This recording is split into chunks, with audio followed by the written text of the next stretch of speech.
Madam, మీరు ఇప్పుడు మన నియోజకవర్గంలో ఎమ్మెల్యేగా పోటీ చేస్తున్నారు కదా.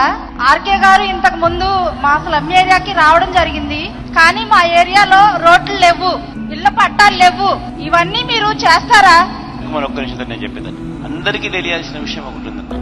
ఒక పట్టా కాదు, 2 పట్టాలు కాదు, ఏకంగా 54,000 పట్టాలు మనం పేదల కోసం ఇదే మంగళగిరి నియోజకవర్గంలో లేఅవుట్లు తయారు చేసి 54,000 మందికి మనం ఇళ్ల పట్టాలు ఇచ్చే కార్యక్రమం చేస్తే, ఇళ్ల పట్టాలు అందుకున్న అక్క చెల్లెమ్మలు ఎక్కడ జగన్ ఇంకా పూర్తిగా గుండెల్లో పెట్టుకుంటారో అని ఈ పెద్ద మనిషి చంద్రబాబు నాయుడు, ఈ లోకేష్ బాబు వీళ్ళిద్దరూ కోర్టుకు వెళ్లి కులాల మధ్య సమతుల్యం దెబ్బతింటుంది, ఇక్కడ ఇళ్ల పట్టాలు ఇచ్చే కార్యక్రమం జరుగుతాయి అని చెప్పి ఏకంగా అడ్డుకునే కార్యక్రమం చేస్తే, మీ బిడ్డ దాన్ని సుప్రీంకోర్టు దాకా కూడా తీసుకొని పోయి ఇళ్ల పట్టాలు ఇచ్చే కార్యక్రమం మీ బిడ్డ చేశాడు.